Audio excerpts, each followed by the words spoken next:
6 सितंबर 2019 को चंद्रयान 2 चंद्रमा के साउथ पोल पर लैंड करने जा रहा था, जो आज तक कोई देश नहीं कर पाया था। लगभग 500 मीटर की ऊंचाई पर चंद्रयान 2 का संपर्क इसरो के कंट्रोल सेंटर से टूट जाता है और तब चंद्रयान 2 ने क्रैश लैंडिंग की थी, जिससे लैंडर और रोवर दोनों नष्ट हो गए थे। करीब 4 साल बाद फिर से इसरो चंद्रमा पर सॉफ्ट लैंडिंग करने जा रहा है। मिशन चंद्रयान 3 लॉन्च किया जा चुका है। क्या इस बार मिशन चंद्रयान 3 सफल हो पाएगा? ये सब आपको तब समझ आएगा जब आपको पता हो कि चंद्रमा पर पहुंचा कैसे जाता है। ये चंद्रयान 3 एक रॉकेट है या कोई स्पेस क्राफ्ट है? चंद्रयान 3 पूरे मिशन का एक नाम है, जिसका लक्ष्य है चंद्रमा के साउथ पोल पर सॉफ्ट लैंडिंग करना और चंद्रमा को एक्सप्लोर करना।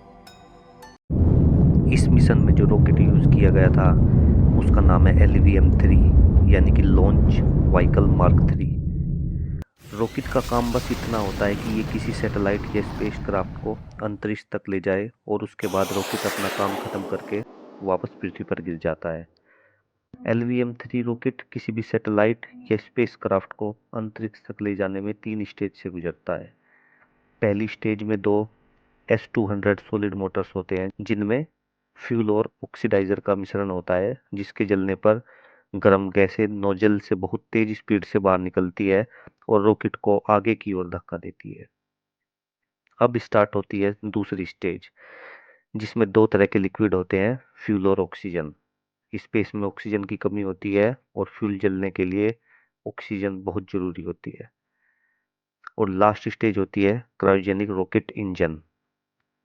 इसमें लिक्विड हाइड्रोजन और लिक्विड ऑक्सीजन होती है।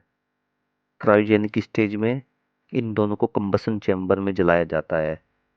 यहाँ सबसे ऊपर प्रोटेक्टिव केस होता है, जिसमें पेलोड को रखा जाता है और ये रॉकेट ही पेलोड को अंतरिक्ष में ले जाता है। चंद्रयान 3 में पेलोड लैंडर और प्रोपल्शन मॉड्यूल से बना है।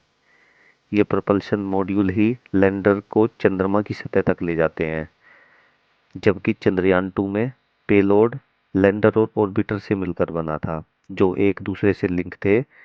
इस लैंडर के अंदर रोवर भी था। अगर लैंडर सफलतापूर्वक सॉफ्ट लैंडिंग करता है, तब ये रोवर लैंडर से बाहर आता और चंद्रमा को एक्सप्लोर करता। 14 जुलाई 2023 को चंद्रयान 3 लॉन्च किया गया और रॉकेट अपनी उड़ान भरता है। रॉकेट की दिशा को बदलने के लिए इसमें नोजल होते हैं। जब नोजल को घुमाया जाता है तो रॉकेट पृथ्वी की सतह पर घूमने लगता है। रॉकेट कभी सीधा ऊपर नहीं जाता। अगर ये सीधा ऊपर जाएगा, इसका फ्यूल कभी ना कभी ख़त्म हो जाएगा और ये वापस धरती पर आ गिरेगा। इसलिए स्पेसक्राफ्ट को पृथ्वी का चक्कर लगाना होता है, वो भी बड़ी तेज गति के साथ। और स्पेसक्राफ्ट को इस चक्कर लगाने वाले ऑर्बिट में पहुंचाने के लिए रॉकेट को मुड़ना होता है। क्रायोजेनिक स्टेज खत्म हो जाने के बाद केवल पेलोड अकेला रह जाता है। अब रॉकेट का काम खत्म हो चुका है। अब पेलोड पृथ्वी के ऑर्बिट में आ गया है और पृथ्वी के चक्कर लगा रहा है। पर चंद्रमा अभी भी बहुत दूर है और अब इसको चंद्रमा के पास जाने के लिए अपना ऑर्बिट को बढ़ाना है। और आखिर जब ये चंद्रमा के नज़दीक पहुंच जाता है तो चंद्रमा की ग्रेविटी इसे पकड़ लेती है और ये चंद्रमा के चक्कर लगाने लगता है। जब स्पेसक्राफ्ट चंद्रमा की सतह से लगभग 100 किलोमीटर की ऊंचाई पर होगा, तब लैंडर प्रोपल्शन मॉड्यूल से अलग हो जाएगा। लैंडर सॉफ्ट लैंडिंग करेगा। लैंडर में से रोवर बाहर निकलेगा और चंद्रमा को एक्सप्लोर करेगा और एक्सपेरिमेंट करेगा। क्या हमें सफलता मिलेगी? चंद्रयान 3 सॉफ्ट लैंडिंग करेगा?